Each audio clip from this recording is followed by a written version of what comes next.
ছেলেটা আমার কথা বুঝলো কিনা কি জানি, সে আশেপাশে তাকিয়ে সন্দিহান কণ্ঠে বলল, আপনার সাথে কেউ নেই? আপনার প্রেমিক বা বয়ফ্রেন্ড যেটাই বলুন, তিনি কোথায়? আমি বেশ বিরক্ত হলাম তার কথায়। আমার সাথে কেউ থাকুক বা না থাকুক তার দিয়ে তার কি? আশ্চর্য। আমি বেশ জোরালো গলায় বললাম, আমার প্রেমিক নেই। আপনার ফেলে পালিয়ে গেছে নাকি? কখনোই ছিল না। এবার আমি রোষাত্মক দৃষ্টিতে তার দিকে চাইলাম, চিবিয়ে চিবিয়ে বললাম, আগে কখনো ছিলই না। কেন? না থাকায় অন্যায় হয়েছে? ছেলেটা প্রথম হাসলো, নীরবে গা দুলিয়ে হাসলো। হাসির সাথে তার ঝাঁকড়া চুলগুলো তুলে উঠলো। ভীষণ স্নিগ্ধ এই দৃশ্যটা। কিন্তু এই মুহূর্তে তার এই স্নিগ্ধতা না আমার অসহ্য ঠেকলো। আমিও অন্যদিকে চেয়ে বসলাম।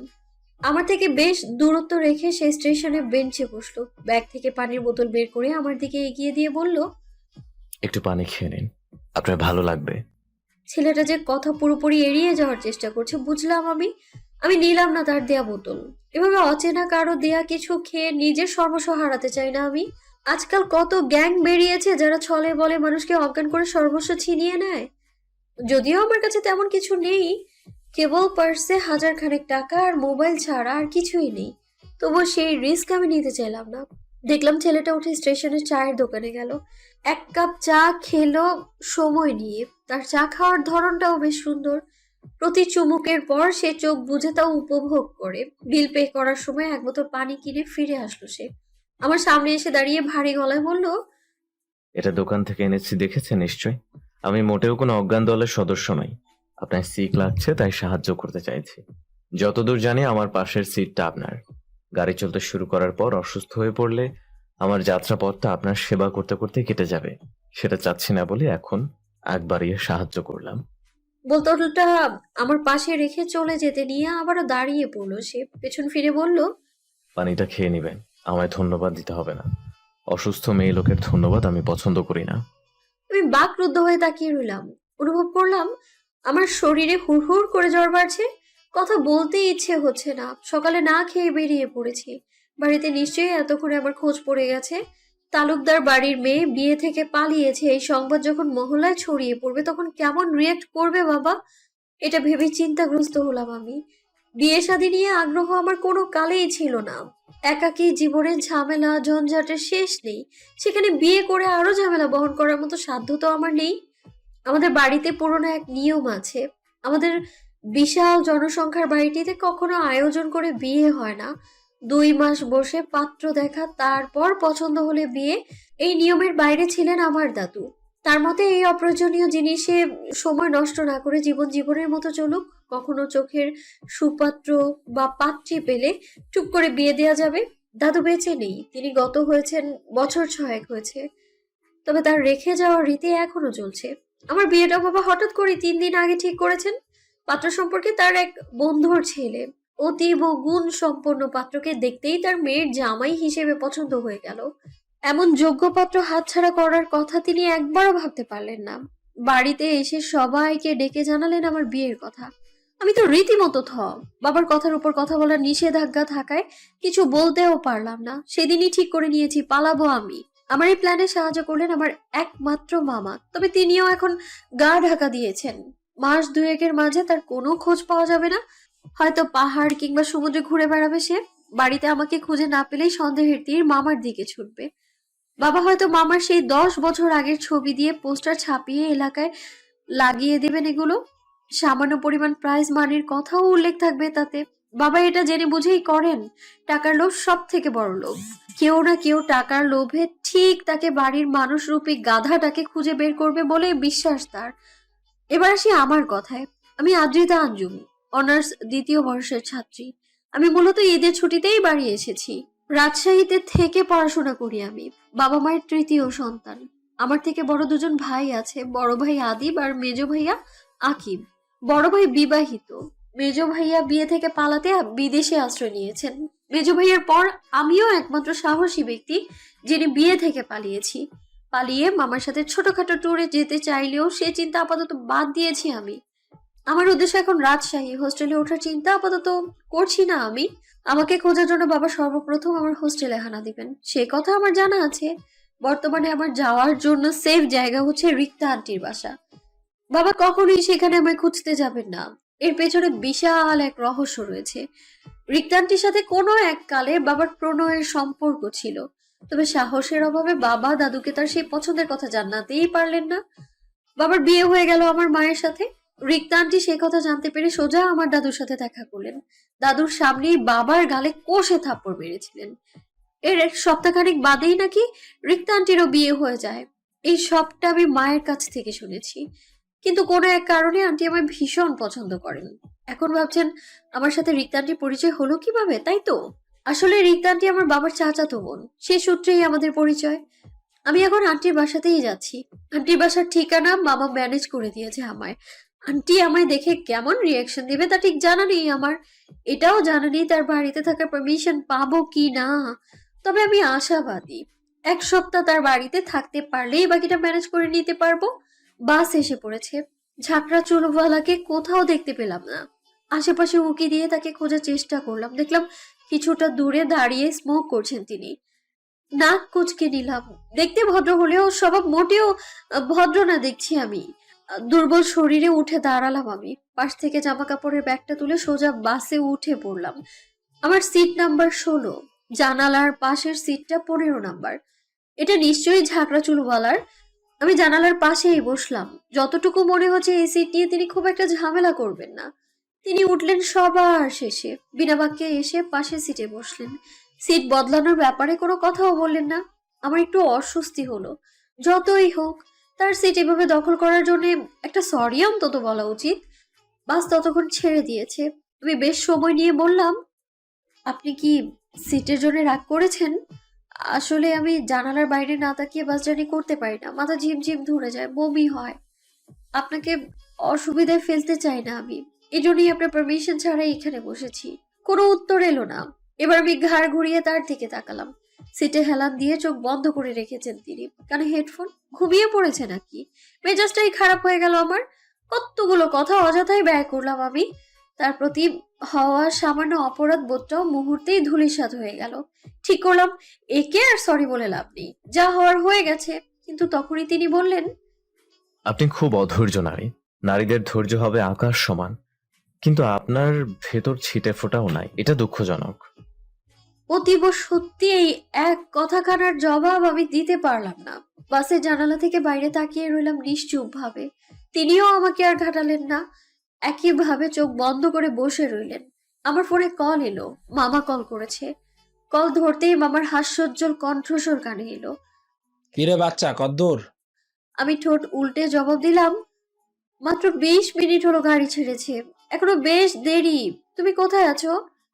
আমার কথা বাদ দে, তোর বাপ কি করেছে জানিস? আমার নামে মামলা করেছে। ভাবতে পারছিস কোন লেভেলের মির্জাফর তোর বাপ? ছোট থেকে কোলে পিঠে করে তোকে মানুষ করলাম আমি, আর তার প্রতিদান এই দিল। আমি অবাক হলাম না। বাবার পক্ষে এটা করা অসম্ভব ব্যাপার নয়। মামাকে সে আগেই বলে রেখেছিল, মামা যদি আর কোনো ঝামেলা বয়ে আনে তার ঘাড়ে, তাহলে সে মামাকে হাজতে পাঠাবে। আমি ছোট করে শ্বাস ফেলে বললাম, তুমি জানলে কিভাবে এত সব? তোর পালানোর পেছনে আমার কোনো হাত নেই, এটা প্রমাণ করতে আমি নিজে তোর বাপকে কল করেছিলাম। তোর নতুন সিমে নাম্বারটাও তাকে দিয়েছি। তুই রাজশাহীতে যাচ্ছিস এ কথাও সে জানে। মুখ ফসকে বাসের নাম্বারটাও বলে দিয়েছি। কেবল কার বাড়িতে যাচ্ছিস সে কথা বলিনি, কিন্তু বেটা তার আগে আমার বিরুদ্ধে মামলা করে ফেলেছে। আমার এত কষ্ট সব জলে। আমি আঁতকে উঠলাম। চাপার রাগে ছলকে উঠলো মস্তিষ্ক। মামাকে বললাম, কি করেছো তুমি, বুঝতে পারছো? অবশ্যই বুঝতে পারছি। তোর বাপের মতো খাটো মস্তিষ্ক না আমার। কথা হচ্ছে, তোর বাপ যখন তখন পুলিশ নিয়ে তোর বাস আটকাবে। তোর উচিত এখনই বাস থামিয়ে নেমে যাওয়া, ডিরেক্ট রাজশাহী না যেয়ে ভেঙে ভেঙে যাওয়া। তোর বাপের পক্ষে ওভাবে তোকে খুঁজে বের করা সম্ভব হবে না। খাটো মাথায় অত বুদ্ধি নেই তার। আমি উদ্ভ্রান্তের মতো বাসের জানালা থেকে উকি দিলাম। পেছন থেকে কেউ আমায় টেনে সিটে বসিয়ে দিল। তাকিয়ে দেখলাম ঝাঁকড়া চুলের অধিকারী মানুষটা কপাল কুঁচকে বিরক্ত চোখে তাকিয়ে আছে। বেশ বিরক্ত গলায় বলল, মরতে চাচ্ছেন? অন্য কোনো ওয়েতে মরুন। এভাবে মরলে আজ আর আমার বাড়ি ফেরা হবে না। বুঝতেই পারছেন পুলিশের একটা ব্যাপার আছে, কিন্তু আমার বাড়ি ফেরাটা খুব জরুরি। ফোনের ওপাশ থেকে মামা বললেন। তোর পাশে কে? আমি জবাব দিলাম, একটা খারজ লোক, তার প্রতি কথায় জ্ঞান ঝরে পড়ে। মামা ওপাশ থেকে হু হা করে হাসলেন। হাসতে হাসতে বললেন, তোকে শেষবারের মতো একটা উপকার করি বাচ্চা। তুই ওই লোকের সাথেই পালিয়ে যা, নয়তো ওই লোককে নিয়ে পালিয়ে যা। না যেতে চাইলে হুমকি দে। তুই তুই তোর বাপের মেয়ে হয়ে এটুকু তো করতে পারবি? হুমকি দেওয়ার ব্যাপারটা তোদের রক্তের সাথে মিশে আছে। আমি মামার মশকরা শোনার মুডে নেই এই মুহূর্তে, তাই রেগে বললাম, মশকরা রাখো তো, ভালো বুদ্ধি থাকলে দাও, বিপদে তো ফেলেছই, এখন বের হওয়ার একটা উপায় দাও অন্তত। আমি মোটেই মস্করা করছি না আদ্রি। ভেবে দেখ, তোর একার পক্ষে ভেঙে ভেঙে রাস্তায় যাওয়া কিছুতেই সম্ভব নয়। যতই হোক তুই সাহসী।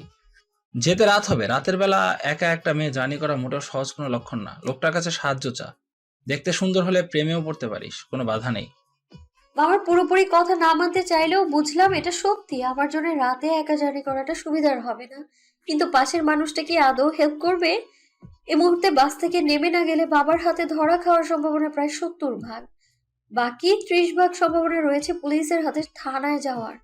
বাবা হয়তো আমার নামেও ইতিমধ্যে মামলা ঠুকে দিয়েছেন, মানহানির মামলা। আমি তপ্ত শ্বাস ফেলে পাশের মানুষটার দিকে তাকালাম। তিনি বুকে হাত বেঁধে সিটে চোখ বন্ধ করে এলিয়ে রেখেছেন। সূর্যের নরম আলো এসে তার মুখে পড়ছে, তাতে বিন্দু মাত্র বিরক্তি নেই তার চোখে মুখে। আমি পাহাড় সমান সংকোচ নিয়ে তাকে ডাকলাম, এই যে শুনছেন? তিনি শুনলেন না। আমি একটু আড়ষ্ট হয়ে বসলাম, আঙুল দিয়ে তার হাতে মৃদু টোকা দিলাম, মুখে বললাম, এই যে একটু দরকার। তিনি ধীরে সুস্থে চোখ মেলে তাকালেন, আমার দিকে পূর্ণ দৃষ্টি ফেলে বললেন, বলে ফেলুন, শুনছি। কেমন কাট কাট জবাব। আমি খানিক দ্বিধায় পড়লাম। অপরিচিত মানুষটাকে এতখানি ভরসা করা কি উচিত হবে? কিন্তু সামনে আসন্ন বিপদের কথা চিন্তা হতেই দ্বিতীয়বার না ভেবে বলে ফেললাম, আমায় পালাতে হেল্প করুন প্লিজ। যখন তখন আমার বাবা পুলিশ সহিত এসে বাস থামিয়ে নিবে। তিনি ভ্রু কুঁচকে বললেন, আমি কি করতে পারি? সাহায্য, আমার সাথে চলুন। কিছু মুহূর্ত পূর্বে আপনি আমার দেয়া পানি খেতেও ভয় পাচ্ছিলেন, যতদূর মনে পড়ে। হঠাৎ এই মন পরিবর্তনের কারণ? আমি কিন্তু খারাপ হতেই পারি। আমি জবাব দিতে পারলাম না। আমি তো কেবল তাকে এখনো পুরোপুরি বিশ্বাস করে উঠতে পারছি না। কেবল সাহায্য চাওয়ার মতো মানুষ আশেপাশে নেই, তাই বাধ্য হয়ে তার সাহায্য নিচ্ছি। এই কথা তাকে বলা যাবে না তো? ততক্ষণে সে সিট ছেড়ে উঠে দাঁড়িয়েছে। বাসের হেল্পারকে ডেকে বললেন, মামা, বাস সাইড করো, এমার্জেন্সি, আমাদের এখনই নামতে হবে। পরক্ষণে আমার দিকে তাকিয়ে বলল, বসে আছেন কেন? চলে আসুন। সুন্দরী মেয়েদের আবদার প্রত্যাখ্যান করতে পারি না আমি। বাস সাইড করা হলো। হেল্পার লোকটাও অল্প বয়সী। সে এগিয়ে এসে বলল, কেউ মারা গেছে ভাই? আমি তাকালাম আমার প্রতিবেশী সিটের ঝাঁকড়া চুলওয়ালার দিকে। সে বেশ স্বাভাবিকভাবেই বললেন, তার থেকেও ভয়ঙ্কর কিছু। হুম, ধন্যবাদ আপনাকে। আমরা নেমে পড়লাম বাস থেকে। দুরু দুরু মন নিয়ে ছোট ছোট পায়ে এগিয়ে চললাম তার পিছু পিছু। আমার ফোনে আবারও কল এলো মামার থেকে। রিসিভ করতেই তিনি বলে উঠলেন, সর্বনাশ হয়েছে, তোর বাপ 12 জন পুলিশ সমেত পরবর্তী স্টপে অপেক্ষা করছেন। কি স্বৈরাচারী বাপ তোর! কোথায় আছিস? আমি ক্লান্ত গলায় জবাব দিলাম, কোথায় আছি ঠিক বলতে পারছি না, বাস থেকে নেমেছি। পাশের যে খারুজ ব্যক্তি, সে কোথায়? তাকে নিয়ে নেমেছিস? হুম। Good job. ফোনটা তার কাছে দে তো, ব্যাটাকে একটু খাটিয়ে দেখি। আমি কোনো কথা ছাড়াই তার দিকে ফোনটা এগিয়ে দিলাম। তিনি ভ্রু উঁচিয়ে তাকালো। বললাম, মামা কথা বলবে। তিনি আমার হাত থেকে ফোনটা নিয়ে সুন্দর করে সালাম দিলেন। মামার সাথে তার অনেকক্ষণ কথা হলো। আমি পুরোটা সময় চুপচাপ দাঁড়িয়েছিলাম। কল কাটতেই তিনি বলে উঠলেন, আপনার মামা বেশ মজার মানুষ। আপনাকে নিয়ে ভদ্রলোক প্রচন্ড চিন্তায় ভুগছেন। আমি তার এই কথার জবাব দেওয়ার প্রয়োজন মনে করলাম না। তাকে উল্টো প্রশ্ন করলাম, আমরা কোথায় যাব এখন? কোনো নাস্তার হোটেলে। আপনি সকাল থেকে না খেয়ে আছেন নাকি? আজ অনেক জার্নি হবে, না খেয়ে জার্নি করাটা ঠিক হবে না, অসুস্থ হয়ে পড়বেন। আমরা পাশের এক নাস্তার হোটেলে গেলাম। পরোটা শেষ হয়ে গেছে। ডিম সিদ্ধ আর সিঙ্গারা অর্ডার করা হলো। খাবার আসতে 2 মিনিট দেরি হবে। সিঙ্গারা ভাজার জন্য কেবল তেলে দেয়া হয়েছে। আমি সেই দিকেই তাকিয়ে আছি। ঘ্রাণে ক্ষুধা আরো বেড়ে গেছে। তিনি বললেন, আপনি বেশ অদ্ভুত। আমার সাথে এতটা পথ যাওয়ার প্ল্যান করেছেন, কিন্তু এখন পর্যন্ত আমার পরিচয় দূরে নামটাও জানতে চাইলেন না। আপনি কি একটু ভয় পাচ্ছেন না? আমি স্বভাবতই খুবই সন্দেহপ্রবণ। টুক করে কাউকে পছন্দ করে ফেলার মতো না আমি। কাউকে পুরোপুরি ভাবে বিশ্বাস করতে লম্বা সময়ের প্রয়োজন হয় আমার। সেখানে সকালে দেখা হয়ে যাওয়া একটা ছেলেকে বিশ্বাস করার তো প্রশ্নই আসে না। তবে তাকে খুব একটা অবিশ্বাস্য করতে যাচ্ছি না। এতটুকু সময় তাতে যতটুকু বুঝেছি, সে বেশ প্রাণোচ্ছল স্বভাবের একজন মানুষ। মানুষের সাথে মিশে যেতে পারে মুহূর্তের মধ্যেই। এই ধরনের মানুষরা বিপদে জড়িয়ে পড়ে বেশি, কারণ তারা সহজেই সবাইকে বিশ্বাস করে নেয়। আমিও তো তার কাছে অজানা, তবু কেন সে হেল্প করতে চাইলো? কারণ সে বোকা, ভীষণ বোকা। এমনও হতে পারতো আমি তাকে অপহরণ করে মোটা অঙ্কের টাকা দাবি করলাম। তপ্ত শ্বাস ফেললাম আমি। তার দিকে সোজা চোখে তাকিয়ে বললাম, আমি আপনাকে বিশ্বাস করিনি, আমি কেবল আপনার উপর ভরসা রেখেছি। আপনি আমার ভরসা রাখতে না পারলে তা আমাকে কোনোভাবে ক্ষতি করতে পারবেন না। তিনি হাসলেন, নিঃশব্দে গা কাঁপিয়ে হাসি। আমি অপলক তাকিয়ে রইলাম। কি ভীষণ সুন্দর লাগছে। কোনো সিনেমার নায়ক কিংবা রাজকুমারের মতো সৌন্দর্য নেই তার, কিন্তু তবুও অপরূপ, যেন কোনো উপন্যাসের পাতা থেকে উঠে আসা শুদ্ধ মানব। আমার সত্যি তার নাম জানতে ইচ্ছে হলো। এই অদ্ভুত সুন্দর মানুষটার নামটাও নিশ্চয়ই অদ্ভুত হবে। খাবার চলে এসেছে। আমি পরোটা ছিঁড়ে মুখে না দিয়ে তার দিকে তাকালাম। জিভ দিয়ে ঠোঁট ভিজিয়ে নিয়ে বললাম, আপনার নাম? তিনি মাথা উঁচু করে ভ্রু বাঁকালেন। আমি নড়ে চড়ে পুনরায় বললাম, আপনার নাম জানতে চাচ্ছি। ভেবেছিলাম এই বিষয়ে সে মজা উড়াবে, হয়তো আবারও গা দুলিয়ে হাসবে, কিন্তু তেমন কিছুই না করে ফের স্বাভাবিকভাবেই জবাব দিলেন সে। স্বচ্ছ। আমি হেসে বললাম, ইউ মিন পরিষ্কার? এটাই আপনার নাম? তিনি মুচকি হাসলেন। খাবার চিবোতে চিবোতে বললেন, কেন? আপনার আমার নামটা পছন্দ হয়নি? পছন্দ না হলে আপনি একটা নাম দিতে পারেন। পছন্দ কেন হবে না? নামটা একদম আপনিটাই। বরং আপনার নাম এটা না হয়ে অন্য কিছু হলেই বেমানান লাগতো। তিনি পুনরায় হাসলেন, তবে জবাব দিলেন না। খাওয়া দাওয়া শেষে আমরা অটোয় চেপে রেল স্টেশন চলে গেলাম। জীবনের প্রথম রেল যাত্রা হতে চলেছে আমার। আইডিয়াটা স্বচ্ছর।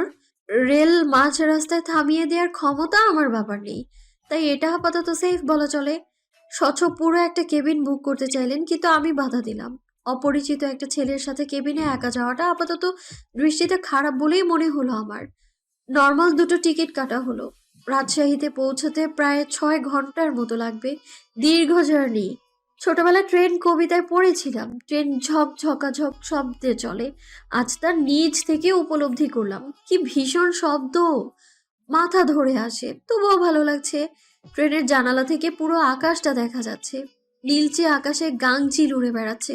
কিছু ছেলে মেয়ে আকাশের বুকে ঘুরিয়ে ওড়ানোর চেষ্টা করছে। পর্যাপ্ত বাতাস না থাকায় তা উপরে উঠছে না। রেল লাইনের পাশ ঘেঁষে বিশাল মাঠ। ছেলেরা ক্রিকেট খেলছে, বাচ্চাগুলোর পরনের জামা ধুলো মাটিতে একাকার। এমন জীবন আমি কখনো উপলব্ধি করতে পারিনি। ছোট থেকেই বেড়ে ওঠা 4 দেয়ালের মাঝে নানা নিয়ম কানুনে ঘেরা এক পরিবেশ। রোজ বিকেলে ছাদে ওঠার সুযোগ হতো, নিজেকে তখন মুক্ত পাখির ন্যায় মনে হতো। তখন থেকেই আকাশটা ভীষণ প্রিয় হয়ে উঠেছে আমার। অপেক্ষা করলো না, সিট থেকে বের হয়ে চা আনতে চলে গেল। আমি সেই দিকে তাকিয়ে মুচকি হাসলাম। না চাইতেও মানুষটাকে বেশ ভালো লেগে যাচ্ছে। আমরা যখন রাজশাহীতে পৌঁছলাম তখন ঘড়িতে বেজে সন্ধ্যা 7টা। দীর্ঘ এই জার্নিতে কোমর যেন বেঁকে গিয়েছে আমার। সোজা হয়ে দাঁড়াতে বেগ পেতে হলো। স্বচ্ছ আমাকে এগিয়ে দিতে চাইলো, কিন্তু আমি মানা করে দিলাম। একটা মানুষের থেকে আর কত হেল্প নেওয়া যায়? বরং তার থেকে সাহায্য নিতে বরং বেশ লজ্জা লাগবে আমার। এর মাঝে স্বচ্ছর বাড়ি থেকে কল এলো। তার তো বাড়িতে দুপুরের দিকে পৌঁছে যাওয়ার কথা। আমার জন্যই এতটা দেরি হয়ে গেল। পরিবারের লোকেরা নিশ্চয়ই চিন্তা করছে। আমার মন খারাপ হয়ে এলো। দেখলাম সে কপালে ভাঁজ ফেলে ফোনে কথা বলছে। সিরিয়াস কিছু কি? স্বচ্ছ কথা শেষ করে বেশ স্বাভাবিকভাবেই জানালো, আমাকে এখন যেতে হবে মিস, দুঃখিত।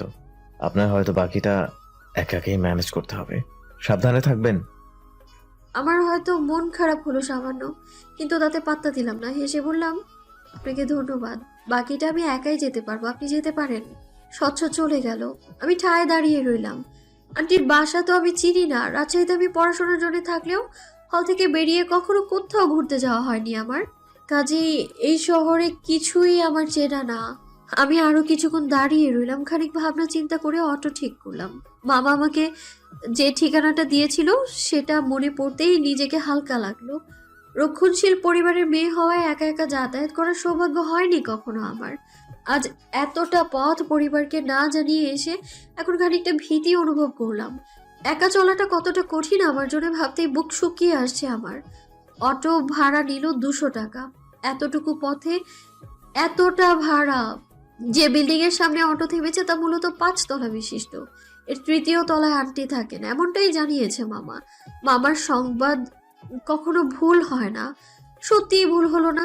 আন্টি আমায় দেখে ভীষণ অবাক হয়েছেন, সাথে খুশিও হয়েছেন। আমার 1 সপ্তাহ থাকার জায়গা বেড়ে 1 মাসে ঠেকলো। মাঝে মামা কল করেছিল দুবার, জানিয়েছে বাবা তার উপর থেকে মামলা তুলে নিয়েছে। সেই খুশিতে সে সামনের সপ্তাহে শ্রীমঙ্গল যাচ্ছে। মামা অল্প কিছু টাকাও পাঠিয়েছে আমার হাত খরচের জন্য। এই এক সপ্তাহ আমি পুরো ঘরে বসেই কাটালাম। আন্টি আমায় এখনো পর্যন্ত এভাবে তার বাসাতে আসার কারণটা জিজ্ঞেস করেননি, বরং আমি আশায় যেন তার উপকারই হয়েছে, সে প্রাণ খুলে গল্প করতে পারে, তার হাতের নতুন নতুন রেসিপি খাইয়ে তার ফিডব্যাক নিতে পারে। আমার সময়ও বেশ ভালোই চলছে এভাবে। এর মাঝে স্বচ্ছ নামক মানুষটাকে ভুলে বসলাম আমি। ভুলে বসলাম তার ঝাঁকড়া চুলের সৌন্দর্যের কথা, চশমার আড়ালে থাকা তীক্ষ্ণ একজোড়া চোখকে ভুলে বসলাম আমি। এতটা স্বার্থপর আমি। তার সাথে আমার দেখা হলো এক বিকেলে অনাকাঙ্ক্ষিত ভাবে। আন্টি সেদিন অনেক কাপড় কেচেছেন, কাপড় শুকোতে দেওয়া হয়েছে ছাদে।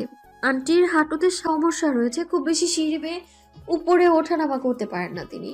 তখন বিকেল পড়েছে, সোনালি সূর্য ডুবে নরম আলো ছড়িয়ে পড়েছে। আন্টি আমায় বললেন ছাদ থেকে কাপড়গুলো এনে দেওয়ার জন্য। এর পূর্বে আমি কখনোই আন্টিদের ছাদে যাইনি, বাসা থেকে বেরই হয়নি বললে চলে। ছাদটা বেশ সুন্দর আর পরিপাটি, বিভিন্ন ফুল গাছ দিয়ে সাজানো, অর্কিড জাতীয় ফুল সংখ্যা বেশি। যে ব্যক্তির গাছ তিনি বেশ রুচিশীল হবেন। আমি ছাদে দাঁড়িয়ে রইলাম অনেকক্ষণ। সন্ধ্যা ঘনিয়ে আসা পর্যন্ত অপেক্ষা করলাম। যখন দিনের আলো মিলিয়ে যেতে শুরু করলো, তখন কাপড় নিয়ে নিচে নামতে যেয়ে আবিষ্কার করলাম স্বচ্ছকে, সেই ঝাঁকড়া চুলার তীক্ষ্ণ এক জোড়া চোখ। আমি স্তব্ধ হলাম, থমকে যাওয়া দৃষ্টিতে তাকালাম, দেখলাম তাকে। এটা ভ্রম নয়, এটা সত্যি।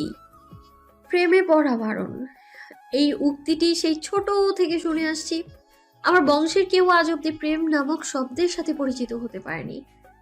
প্রেম ধ্বংস বয়ে আনে, এমনটাই বলা হয়েছে আমাদের। ঠিক বুঝতে শেখার পর থেকেই আমাদের এই বিষয়ে শিক্ষা প্রদান করা হয়েছে। আমরা ভাই বোনেরা আজ অব্দি সে কথা মাথায় রেখেই চলেছি।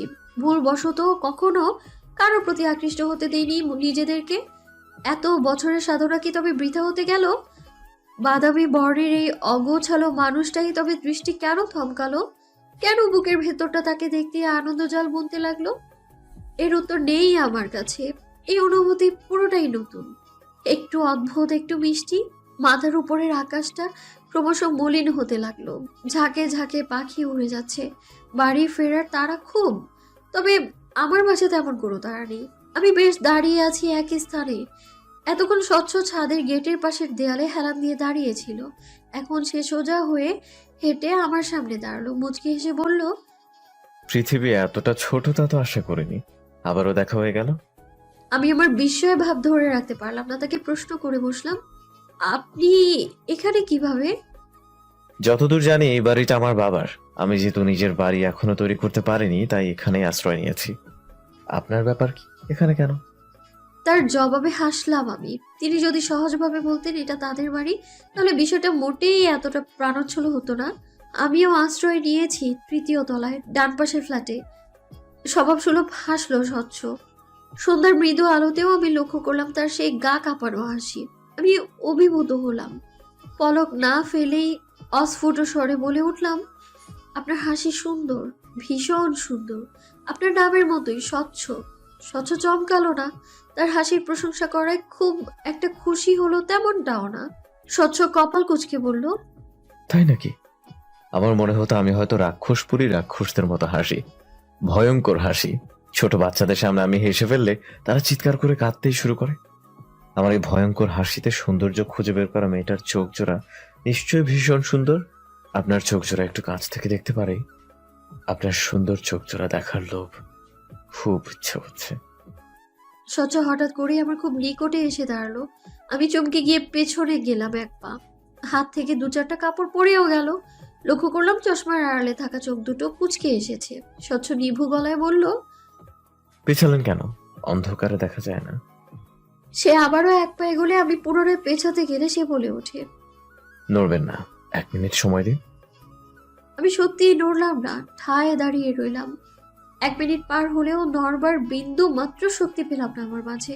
স্বচ্ছ নিজেই সরে দাঁড়ালো, নিচ থেকে কাপড়গুলো তুলে আমার হাতে দিয়ে বিনা বাক্য ব্যয়ে ছাদ থেকে নেমে গেল সে। আমি তখনও ঘোরের মাঝে, শরীরে তীব্র কাঁপুনি অনুভব করলাম, আমার হাত পা কাঁপছে। স্বচ্ছ উইদাউট নোটিসে এভাবে কাছে আসাটা আমার মনে প্রভাব ফেললো খুব। 2 দিন ঘুম হলো না আমার। আমার জীবন কেমন করে যেন স্বচ্ছতে তলিয়ে গেল। উঠতে বসতে খেতে কেবল স্বচ্ছকে নিয়েই ভাবতে বসে গেলাম আমি। বিষয়টা এখানেই থামলো না। স্বচ্ছর প্রতি আমার অনুভূতি বাড়াবাড়ি পর্যায়ে চলে গেল। আজকাল হুটহাট তাকে দেখতে মন চায়। দিনের অধিকাংশ সময়ই আমার কাটতে লাগলো বারান্দায় দাঁড়িয়ে। এই বুঝি স্বচ্ছ গেট থেকে ঢুকলো, কিন্তু তার তো দেখা নেই। সেদিনের পর থেকে যেন উধাও হয়ে গেছে সে। আমার ভারী দুঃখ হলো। আমি যার জন্য এতটা উতলা হলাম, সে কি আমার কথা একবারও ভাবে না? রোজ বিকেলে নিয়ম করে ছাদে যাওয়া হয় এখন, সেখানেও স্বচ্ছকে পাওয়া গেল না। স্বচ্ছহীন জীবন এভাবে এক সপ্তাহ কেটে গেল আমার। একদিন হুট করেই বাবার নাম্বার থেকে কল আসলো। মামা এই নাম্বারটা অনেক আগেই বাবাকে দিয়েছে। এতদিন বাদে আজ কেন কল করলেন? আমার সন্দিহান মন চাপ অনুভব করলো। নিশ্চয়ই কিছু ঘটেছে, হয়তো খুব খারাপ কিছু। আমি কিছুটা আতঙ্ক নিয়েই কলটা রিসিভ করলাম। হ্যালো বাস থেকে বাবা গম্ভীর গলায় বললেন, আর কতদিন বেরোবে? বাড়িতে ফিরছো না কেন? দু একদিনের মাঝেই চলে আসো। শুনেছি কিছুদিন বাদে নাকি পরীক্ষা তোমার। না পড়লে খাতায় কি লিখবে? আমার এই বংশের অন্য ছেলে মেয়ে ফেল করেনি কখনো। তুমি কি সে রেকর্ডটা ব্রেক করতে চাচ্ছ? বাবার কথার উত্তর দেওয়ার আগেই মা বাবার থেকে ফোনটা ছিনিয়ে নিলেন। ফোন ধরে তিনি প্রায় কেঁদেই ফেললেন। এমন কেন করলি মনা?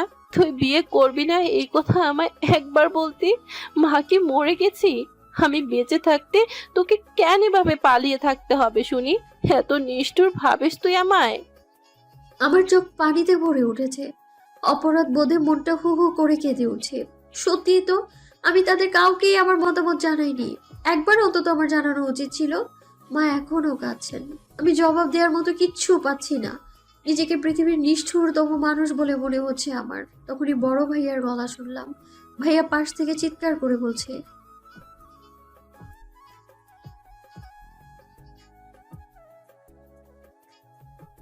আমি এবারও জবাব দিতে পারলাম না।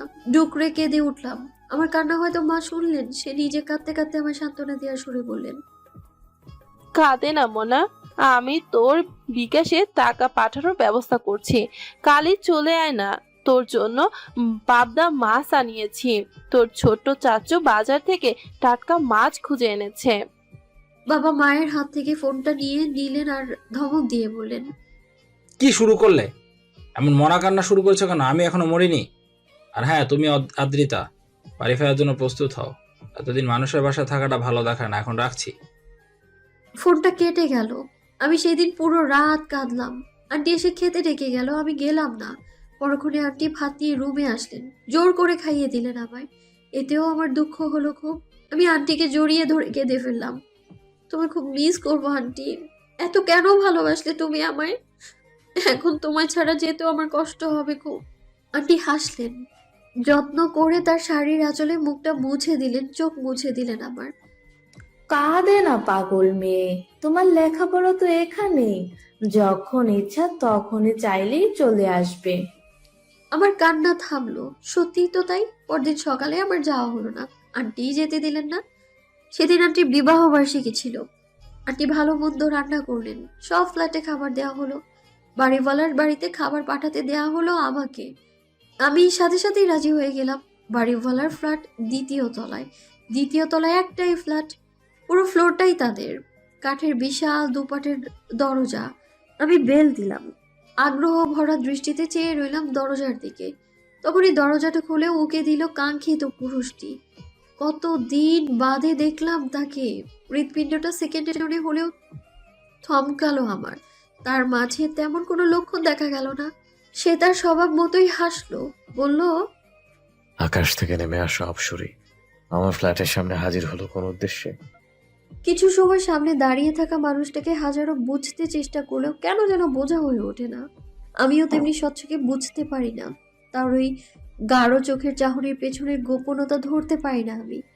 দীর্ঘদিন তাকে দেখতে না পেরে যে ব্যথা অনুভব হয়েছিল, তাকে দেখা মাত্র তা আবারও গাঢ় হলো আমার। তার এই নির্লিপ্ততা আমার পোড়ালো খুব। তিনি তখনও নির্লিপ্ত দাঁড়িয়ে। ভেতরে আসবেন নাকি এভাবেই এক যুগ পার করবেন? আমি তার দিকে ঝাঁপিতে ঢাকা প্লেটটা এগিয়ে দিলাম। মুখে বললাম, আন্টি পাঠিয়েছে তার বিবাহ বার্ষিকী উপলক্ষে। স্বচ্ছ প্লেটটা নিল না, কেমন ভ্রু বাঁকিয়ে তাকালো। হঠাৎ করেই সে দরজা থেকে সরে দাঁড়িয়ে দরজাটা পুরোপুরিভাবে খুলে দিল। ভেতরে চলে আসুন। আম্মু কিচেনে আছে, তার কাছে দিয়ে দেন। অবশ্যই তাকে নিজের পরিচয় দিতে ভুলবেন না। অপরিচিত মানুষ দেখলে ঘাবড়ে যেয়ে চিৎকার চেঁচামেচি করার অভ্যাস আছে তার। কথা শেষ করে স্বচ্ছ উল্টো পথে হেঁটে রুমে ঢুকে দরজাটা বন্ধ করে দিল। একটু অপমান বোধ করলাম। আমি তার বাসায় প্রথম পা রেখেছি, তার অন্তত আমাকে আপ্যায়ন করা উচিত ছিল। এভাবে মুখের ওপর উল্টো পথে হেঁটে দরজাটা আটকে দেওয়া কেমন সভ্যতা এটা? স্বচ্ছর এই আচরণে সব থেকে আহত হলো আমার ব্যক্তিত্ব। লজ্জায় মাটির সাথে মিশে যেতে মন চাইলো আমার। তার প্রতি ভালো লাগা ইতিমধ্যেই ইগোর কাছে মাটি চাপা পড়েছে। স্বচ্ছদের বাসার বেগুন ভাজা হচ্ছে, সাথে চিনি গুঁড়া চালের পোলাও। ঘ্রাণে পুরো ঘর ভরে উঠেছে। রান্নাঘর থেকে টুংটাং শব্দ আসছে। আমি অস্বস্তি অনুভব করলাম। এভাবে অজানা কারো রান্নাঘরে চলে যাওয়াটা বেশ অস্বস্তিকর। আমি খুব খুব করে কেসে উঠলাম। রান্নাঘর থেকে স্বচ্ছর মা বলে উঠলেন, কে ওখানে? কে এসেছে ঘরে? বলতে বলতেই তিনি খুন্তা হাতে বেরিয়ে এলেন। গেরুয়া রঙের ছাপার একটা শাড়ি পরনে বেশ স্বাস্থ্যবান একজন মহিলা তিনি। গায়ের রং ধবধবে ফর্সা না হলেও বেশ উজ্জ্বল। বোঝাই যাচ্ছে স্বচ্ছতার গায়ের রং পায়নি, চেহারাও তেমন একটা মিল নেই। স্বচ্ছর ভাষ্য মতে তার মা অপরিচিত কাউকে দেখলে চিৎকার চেঁচামেচি করেন, কিন্তু তেমন কিছুই তিনি করলেন না। তবে বেশ বিরক্ত হলেন বোধ হয়। আমায় দেখতেই তার চোখ মুখে কেমন বিষাদ নেমে এলো। তিরিক্ষি মেজাজে বললেন, তুমি এখানে কেন? কিভাবে ঢুকলে? এতক্ষণের অস্বস্তি বোধের পারদটা এবার একেবারে স্কেল ছাড়ালো। প্রথম দেখায় বুঝি কেউ কাউকে এমন প্রশ্ন করে, নাকি এটা তাদের পারিবারিক সমস্যা? কিছুক্ষণ পূর্বে স্বচ্ছ অমানবিক আচরণ করলো, আর এখন তার মা। এমন পরিস্থিতিতে কিভাবে নিজের পরিচয় দিতে হয় জানা নেই আমার। তবুও দেয়ার মতো উপযুক্ত কোনো উত্তর খুঁজতে লাগলাম আমি। এসবের মাঝে স্বচ্ছ এখন পৌঁছে পেছনে এসে দাঁড়িয়েছে, সেটা টের পাইনি আমি। আম্মু, তিনি 3rd ফ্লোরের রিক্তা আন্টির বাসার অতিথি। আজ আন্টির বিবাহ বার্ষিকী। আন্টি খাবার পাঠিয়েছেন, সেটাই দিতে এসেছে। স্বচ্ছর প্রতি কৃতজ্ঞ অনুভব করলাম। একবার তার দিকে ফিরে দেখলাম সে ডাইনিং এর চেয়ারে বসে ফোনে কিছু একটা করছে। ভীষণ মনোযোগে চেয়ে আছে ফোনের স্ক্রিনে। এভাবে যদি একবার আমায় দেখতো, নিশ্চিত তার ওই গভীর চোখ জোড়া আমার ভেতরের তোলপাড়টা দেখতে পারতো। ওটা টেবিলে রেখে দাও। রিক্তা আপা কি হন তোমার? আমি পুনরায় ঘুরে স্বচ্ছের মায়ের দিকে তাকালাম। কেমন কঠিন করে রেখেছেন তিনি চোখ মুখ। আমি প্লেট টেবিলে নামিয়ে রেখে বললাম, তিনি সম্পর্কে আমার বাবার কাজিন হয়। আমি আন্টি বলে ডাকি তাকে। আমার কথার পিঠে তিনি আবার আর কিছু বললেন না। দ্রুত পায়ে রান্নাঘরে ঢুকে গেলেন। পোড়া গন্ধ আসছে, বেগুন ভাজা হয়তো পুড়ে গেছে। স্বচ্ছ অতিথিকে দাঁড় করিয়ে না রেখে সোফায় বসতে দে। এই দুপুরে তো চা দেওয়া যাবে না। আমি শরবত বানাচ্ছি, চিনিটাও শেষ। দোকান থেকে 1 কেজি চিনি আন। তোর বাপটা সকালে বের হলো, আর খোঁজই নেই। বাজার করতে হবে যে, সে চিন্তা আছে তার। ভদ্রমহিলা আরো কিছু বিলাপ করলেন। আমি চুপচাপ দাঁড়িয়ে রইলাম। এখান থেকে চলে যাওয়ার বাহানা খুঁজলাম। এতটা অস্বস্তিতে এর আগে কখনোই পড়িনি আমি। স্বচ্ছ চেয়ার ছেড়ে উঠে দাঁড়িয়েছে। চলে আসুন মিস অতিথি, আপনার আপ্যায়ন করার সামান্য সুযোগ দেন এই মানবকে।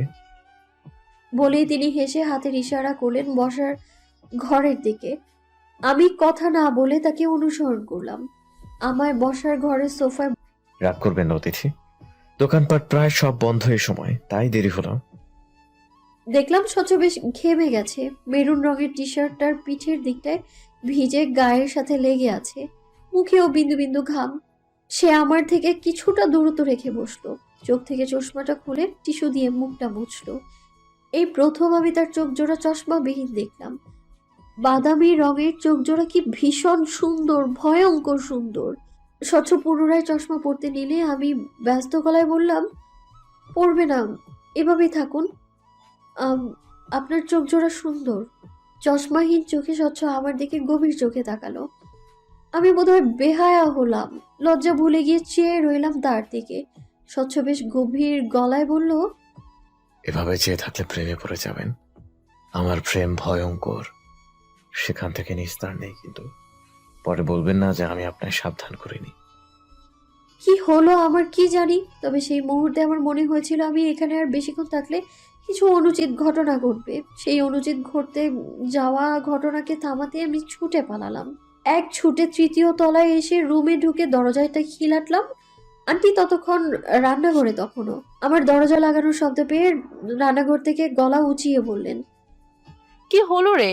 এত শব্দ করে দরজা লাগালে কেন? কার জবাব দিবে কে? আমি তখন আমার বুকে আছড়ে পড়া সমুদ্রের ঢেউয়ে ভাসছি, কখনো ডুবে যেয়ে নোনা জল খাচ্ছি। মনের ভিতর তৈরি হওয়া অনুভূতিকে বুঝতে যেয়ে আবিষ্কার করলাম আমি প্রেমে পড়েছি। স্বচ্ছ নামক ওই গা ছাড়া মানুষটার প্রেমে পড়েছি আমি। আমার মস্তিষ্কে এই প্রেম মানতে চাইলো না। এমন নির্লিপ্ত মানবকে প্রেমিক রূপে তো মোটেও পছন্দ করছে না সে। কিন্তু মন কি মস্তিষ্কের কথা শোনে? সে তো চলে তার নিজস্ব তালে, নিজস্ব স্রোতে। আমার মনও তাই করলো, মস্তিষ্ককে তুচ্ছ করে স্বচ্ছর প্রেমে ডুব দিল সে। তবে আমার ভয় হলো, যদি কিনারা খুঁজে না পাই তবে উপায়। আমার বাড়ি ফেরা হলো না। বাবা কল দিয়েছিলেন, আন্টি পই পই করে বলে দিয়েছেন আজ অতি বিশেষ দিন, আজ কিছুতেই তিনি আমায় ফিরতে দিবেন না। বাবাও আর জোর দিল না, আগামীকাল ফিরে যাওয়ার জন্য বলে কলটা কেটে দিলেন। রাজশাহীর বুকে বিকেল নেমেছে, মিষ্টি রোদ হেলে পড়েছে পশ্চিম দিকে। রুমের খোলা জানালা থেকে লাল হলদেটে রঙের রোদ এসেছে মেঝেতে গড়াগড়ি খাচ্ছে। আমি এক মনে চেয়ে চেয়ে তা দেখলাম। উঠে যেয়ে জানালাটা খুলে দিলাম পুরোটা। মুহূর্তেই সোনালি আলোয় ঘরটা ঝলমলিয়ে উঠল। আমার ঘরে তাদের সাদরে আমন্ত্রণ করায় যেন বেশ প্রফুল্ল হয়ে উঠেছে তারা। তখনই আন্টি এলো রুমে, হাতে একটা শপিং ব্যাগ, পরনে তখনও বাসি কাপড়, নাকে মুখে ঘাম চিকচিক করছে। কাজের চাপে গোসল করার সময়ই পায়নি। তিনি আমার বিছানায় এসে বসলেন, মলিন মুখে বললেন, কাল যাচ্ছ? আমি মুচকি হেসে বললাম, এছাড়া উপায় নেই তো, বাবাকে তো চেনো, এরপর নয়তো বাড়ির দরজা চিরতরে আমার জন্য বন্ধ হয়ে যাবে। তাছাড়া এক্সামও ঘনিয়ে এসেছে, বই খাতা সব বাড়িতে, না গেলে হচ্ছে না বললেই চলে। আন্টি মাথা নাড়লেন, মলিন হেসে বললেন, তুমি কেন যে আমার মেয়ে হলে না? তুমি চলে গেলে রুমটা ফাঁকা হয়ে যাবে, আমি আবারও একা হয়ে যাব। তোমায় যেতে দিতে ইচ্ছে হচ্ছে না, আবার জোর করে রেখে দেওয়ার অধিকারও নেই আমার। আন্টির চোখ ছলছল করছে।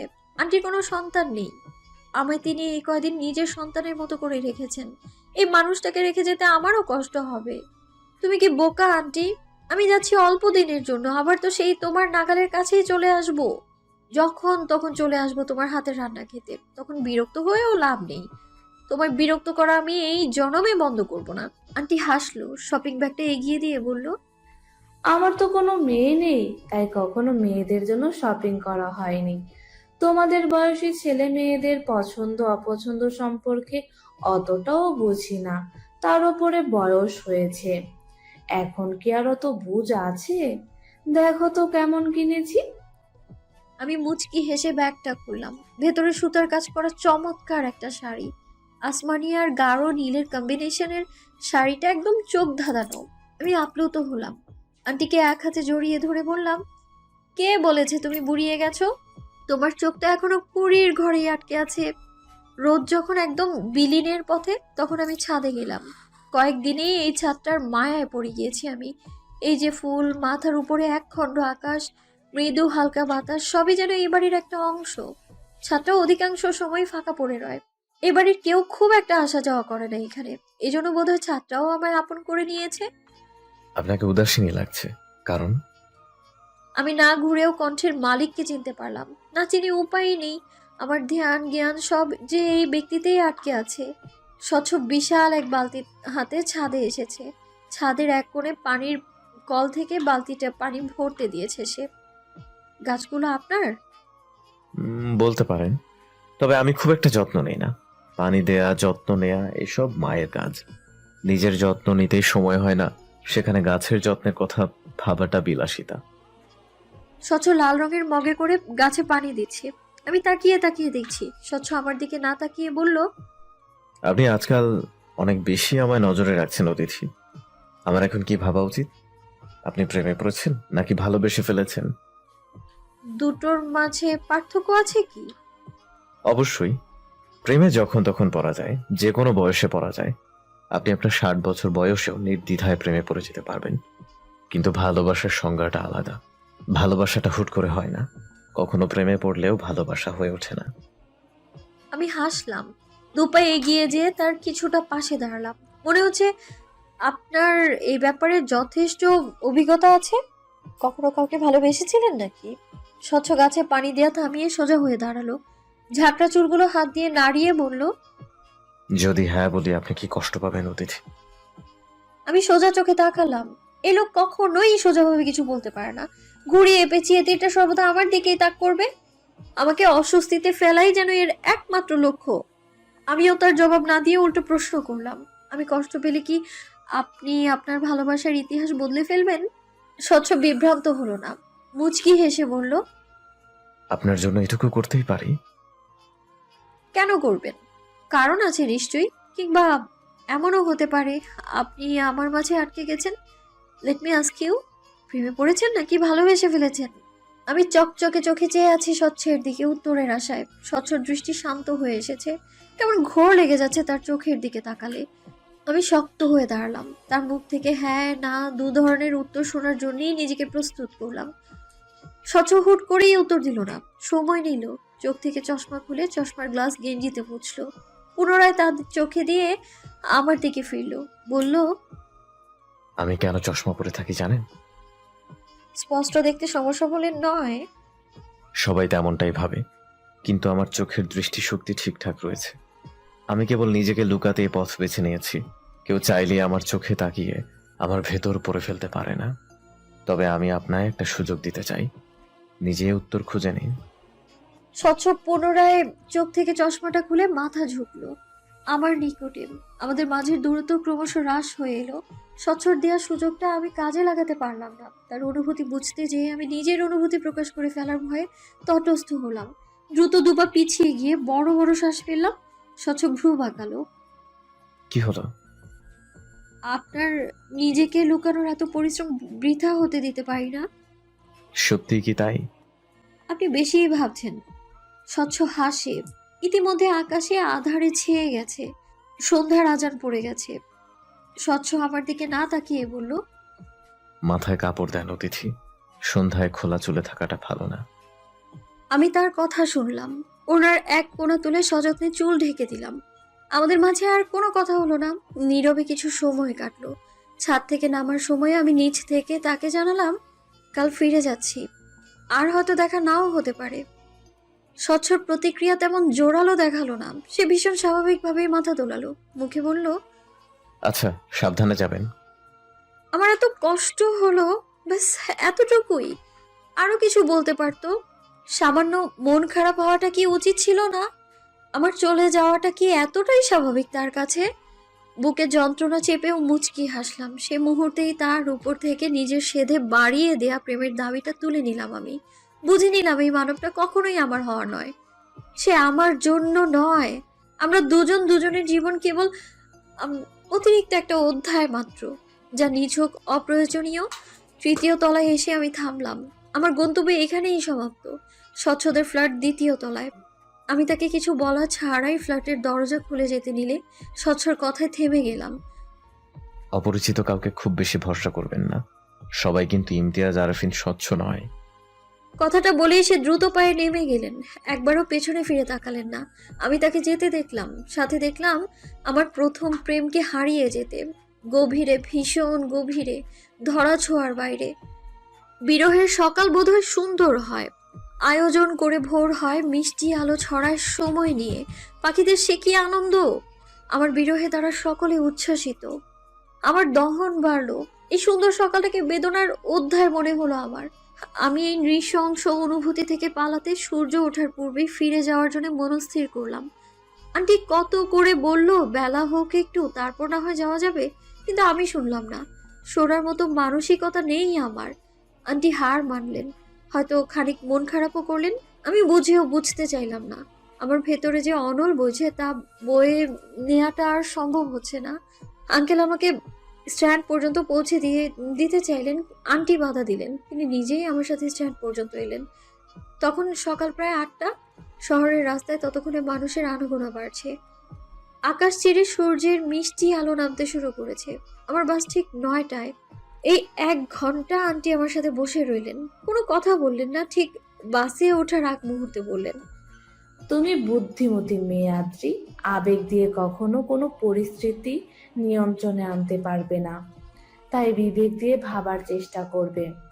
বোকা সিদ্ধান্ত নিবে না কখনো। একটা ভুল সিদ্ধান্ত আমাদের জীবনের চলার পথ বদলে দেয়। আশা করি আমার এই কথাগুলো স্মরণে রাখবে।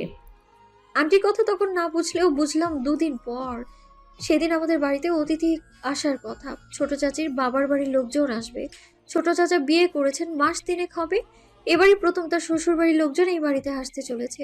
নিজেদের খানদানি বংশের পরিচয় তুলে ধরতে বিশাল আয়োজন করে রান্নার আয়োজন হয়েছে। বাবুর্চি আনা হয়েছে। সকাল থেকেই বাজার থেকে বড় একটা খাসি কিনে এনেছে বাবা। বাড়ির হেসেলেও রান্না হচ্ছে, পায়েস, সেমাই, জর্দা ভাত। আশেপাশের 2-4 বাড়ি পর্যন্ত গ্রানে ম ম করছে। সূর্য ওঠার আগে এ বাড়িতে হাড়ির টুংটাং শব্দ শুরু হয়ে গিয়েছে। আমার ঘুম ভাঙলো সবার হুড়োহুড়ির শব্দে। আমার ঘরটা দোতলার শেষ প্রান্তে। এই বাড়ির সকল ছেলে মেয়েদের ঘর দোতলায়। নিচ তলায় বাড়ির মুরব্বীদের ঘর, অর্থাৎ বাবা, মা, চাচা, মামা তাদের। কাজের লোকেদের জন্যও নিচ তলাতেই থাকার ব্যবস্থা করা হয়েছে। আমরা মোট ভাই বোন 12 জন। আমার বাবারা 4 ভাই, ফুপু আছেন 2 জন। তবে কোনো এক কারণে তাদের সাথে ভালো সম্পর্ক নেই। কেন নেই তা জানার বিন্দু আগ্রহ আমার মাঝে নেই। নিজের সাথে এই বাড়ির সম্পর্কেরই টানাপোড়েন চলছে, সেখানে অন্যটা ভাবার সময় কই আমার। আমার ঘুম ভাঙলো ঠিক 8টায়। রাতে ঘুমিয়েছিলাম 4টা নাগাদ, অর্থাৎ মাত্র 4 ঘন্টা। মাথা ভার অনুভব করলাম। বাহির থেকে স্বামীর কণ্ঠ শোনা যাচ্ছে। সে চিৎকার করে কেউ একজনকে বলছে, বেটা যা বলি তাই কর, এত বুঝিস কেন? বাড়ির পেছনে মেজো চাচা জানাচ্ছেন, তার কাছে দিয়ে আয়। আমি চোখ খিচে বন্ধ করে নিলাম। ব্যর্থ চেষ্টা করলাম আরো কিছুটা সময় ঘুমানোর। তখনই সাবিনা হুড়মুড়িয়ে আমার রুমে ঢুকলো। আমি কপালে ভাঁজ ফেলে তাকাতেই ও শুকনো হেসে বলল, আপা তোমার কাছে হেয়ার ড্রায়ার আছে? আমারটা নষ্ট হয়ে গেছে। 9টায় ক্লাস আছে, চুল না শুকিয়ে বের হতে দেবে না আম্মা। এ বাড়ির কেজি খানেক নিয়মের মাঝে অন্যতম নিয়ম হলো ভেজা চুলে বাইরে না যাওয়া। এর কোনো যুক্তিসঙ্গত কারণ নেই, তবুও নিয়মের তালিকাভুক্ত করা হয়েছে। উঠে বসলাম আমি। এ পরিবেশে আর যাই হোক ঘুমানো সম্ভব না। হাত উঁচু করে ড্রেসিং টেবিলের ড্রয়ারে ইশারা করে বললাম, ওখানে রাখা আছে, যাওয়ার আগে সুন্দর করে জায়গার জিনিস জায়গায় রেখে যাবি। সাবিনার চোখ মুখ জল জল করে উঠলো। ব্যস্ত পায়ে ড্রয়ার থেকে নিয়ে বের হয়ে যেতে নিলেই আমি ওকে পেছন থেকে রাখলাম। বাড়িতে এত হুড়োহুড়ি কিসের রে? কারো বিয়ে টিয়ে নাকি? ছোট চাচা জানের শ্বশুর বাড়ির লোকজন আসবে শুনলাম, এই প্রথম আসছে কিনা তারা? আমি মাথা ঝুলালাম একটু, মুখে বললাম, যা এখন দরজা চাপিয়ে দিবি। আমি আবারও চিত হয়ে শুয়ে পড়লাম। সাবিনা চলে গেল, কিন্তু দরজাটা চাপালো না। আমি ফুস করে নিঃশ্বাস ছাড়লাম। এসব অদ্ভুত প্রাণীদের মাঝে আমি কিভাবে ফেসে গেলাম? আমার মতো স্বাভাবিক মানুষের জন্ম হওয়া উচিত ছিল একটা স্বাভাবিক ঘরে। এত অবিচার কিভাবে হলো আমার সাথে? রুমের জানালাটা বন্ধ, অন্ধকার হয়ে আছে চারপাশ। বাইরের আলো অল্প স্বল্প প্রবেশ করছে বারান্দা ভেজানো দরজার ফাঁক থেকে। উঠে যেয়ে জানালাটা খুলতে ইচ্ছে করছে না। ইস, সাবিনাকে বললেই হতো জানালাটা খুলে দিতে। ঘন্টা খানেক পর নিচে নামলাম। মিজান চাচা বালতি হাতে দৌড়াদৌড়ি করছেন। বাড়িঘর ঘষা মাজা করা হচ্ছে, বুয়া পান বানাচ্ছে, হয়তো বাবুর্চিদের জন্য। দেখলাম ভাবি টেবিলে খাবার দিচ্ছে। আমি চেয়ার টেনে বসতে বসতে বললাম, সে কি, এখনো কেউ নাস্তা করেনি? ভাবি প্লেটে লুচি তুলে দিয়ে বললেন, 2 টেবিলের নাস্তা শেষ হয়েছে, এটা 3য় টেবিল। তুমি, মা আর বড় চাচিমা বাকি আছো, বাকি সবাই খেয়ে নিয়েছে। আমি তো বাপু লুচি ভাজতে ভাজতেই খেয়ে নিয়েছি, নয়তো ঘ্রাণে পরে আর খাওয়ার রুচিই থাকে না। আমি ছোলা ডাল দিয়ে লুচি মুখে পুরে নিয়ে বললাম, আমায় 1 কাপ চা করে দিবে, মাথাটা যা ধরেছে না। এখন হবে না গো, চুলা ফাঁকা নেই, 1 ঘন্টা পরে খেও। আমার ঘরে বাম আছে, লাগাবে, বেশ কাজ করে। তোমার ভাই ইন্ডিয়া গেলে যখন, তখন আনলো। আমি 3টা লুচি খেয়ে উঠে গেলাম। রান্নাঘরের দিকে যেতে যেতে বললাম, ওসব মালিশ করে লাভ নেই, আমার অসহ্য লাগে। 1 কাপ চা যথেষ্ট আমার জন্য। রান্নাঘরে সত্যিই চুলা ফাঁকা নেই। মা পায়েসের জন্য দুধ জাল দিচ্ছে। বড় চাচিমা জর্দা ভাত রান্না করছে। অন্য চুলায় গরম তেলে লুচি করা হচ্ছে। আমি চোখ ছোট ছোট করে বললাম, এত লুচি দিয়ে কি হবে? সবার খাওয়া তো শেষ নাকি? সেজমা আঁচলে মুখ মুছে জবাব দিলেন, ঘরের লোকদের খাওয়া শেষ, বাইরে যারা কাজ করছেন তাদের জন্য এগুলো। তোর বাপ চাচাদের ঢং দেখলে বাঁচি না। কাজ করতে আসা লোকদেরও তাদের গরম গরম লুচি খাওয়াতে হবে। বলি তারা কেন হেসেলে এসে লুচি বানাচ্ছে না? এত লোকের নাস্তা বানিয়ে সেজমা ক্লান্ত। তাই এখন সেসব কথায় বাপ চাচাদের আমার বিরহের শহর, যত্নে গড়া আবেগকে শূন্য হতে দেখার শহর আমার। আবার যখন ও শহরে পা রাখবো, তখন কি তার সাথে দেখা হবে? দেখা হবে কি তার সেই ঝাঁকড়া চুল আর গা কাঁপানো হাসি? আমার হৃদয় মুচড়ে ওঠে। স্বল্প সময়ে ভালোবেসে ফেলা পুরুষটির জন্য হৃদয় কেঁদে ওঠে আমার, দুর্বল করে দেয় আমায়। আমি কিভাবে একই শহরে তাকে অনুভব করে টিকে থাকবো? আমার চোখ থেকে জল গড়ায়, গলা গাল ভিজে যায় আমার। কেবল আমার হৃদয়টা শুকিয়ে জলের জন্য ছটফট করতে থাকে। হাহ, আমার প্রেম। আমাদের বাড়ির দক্ষিণে শান বাঁধানো ছোট্ট একটা পুকুর আছে। এই জায়গায় আগে ছোট একটা সবজি বাগান ছিল। বাবার একটা পুকুর করার শখ ছিল খুব। সবজি বাগান করা হলো ছাদে, আর এখানে পুকুর। পুকুর হওয়ার পর থেকে সে কখনোই বাড়ির ওয়াশরুমে গোসল করেনি। সকালের পত্রিকাটাও তিনি পুকুর পাড়ে বসে পড়েন। আমার রুমের জানালা থেকে পুকুরটা দেখা যায়, স্পষ্ট না হলেও থলথলে বেরঙা জলটা নজরে আসে। বিকেলে আমি ঘর ছেড়ে বের হই। সিঁড়ি বেয়ে নামতেই দেখি সাবিনা বসার ঘরে টিভি দেখছে। আমি যেয়ে ওর পাশে বসলাম। কাউকে দেখছি না যে, মেহমান চলে গেছে। চাচির বাপের বাড়ির সকলে চলে গেছে। চাচি আর ছোট চাচা যান গেছেন তাদের বাড়ি পর্যন্ত তুলে দিতে। মা রান্নাঘরে, আর কিছু আপাতত জানি না। আমি ছোট্ট করে শ্বাস ফেললাম, বললাম, তোর পড়াশোনা কেমন চলছে? সাবিনা ছোট করে জবাব দিল, খারাপ না। হাত খরচ লাগলে বলিস আমায়। আদিব ভাইয়ের মাসের শুরুতেই 2000 দেন, তাতেই চলে। তুমি কিভাবে চলো? ভাই বলল তুমি নাকি তার থেকে হাত খরচ নাও না। আমি হাসলাম, বললাম, টিউশন করি একটা, ও দিয়ে চলে যায়। সাবিনা বিজ্ঞদের মতো মাথা ঝাঁকালো, পুনরায় টিভি দেখায় মনোযোগ দিল। আমি উঠে পড়লাম, বাড়ি থেকে বের হয়ে পুকুর পাড়ের দিকে পা বাড়ালাম। এখানে আসা হয় না আমার তেমন। বিকেলের সূর্যের রঙের রাঙা আলো পুকুরের জলে পড়ায় জল কেমন চিকচিক করছে। কি সুন্দর দৃশ্য! আমার চোখ থমকালো, থেমে গেল পা চোরা। প্রকৃতির এই সুন্দর দৃশ্যকে পূর্ণতা দিতেই বোধহয় পুকুরের সিঁড়িতে 3/4 প্যান্ট আর লালচে গেঞ্জি পরিহিত ঝাঁকড়া চুলওয়ালা পুরুষের আবির্ভাব। কিন্তু সে কিভাবে এখানে? প্রশ্নে জর্জরিত হৃদয়ে উত্তর না খুঁজে সেই দিকেই ছুটে গেল। তার পেছনে গিয়ে দাঁড়াতেই সে বলে উঠল, আবারও দেখা হয়ে গেল মিস অতিথি। না, ভুল বললাম বোধহয়। আজ আমি আপনার অতিথি। বলেই সে হাসলো, সেই গা কাঁপানো হাসি। আমি 2 সিঁড়ি নেমে এসে তার থেকে সামান্য দূরত্ব রেখে বসলাম। বিকেলের লালচে আলোর লালচে কিরণের স্বচ্ছকে সুন্দর লাগছে। শ্যামা পুরুষদের রোদের কিরণে এতটা সুন্দর লাগে আগে জানা ছিল না তো আমার।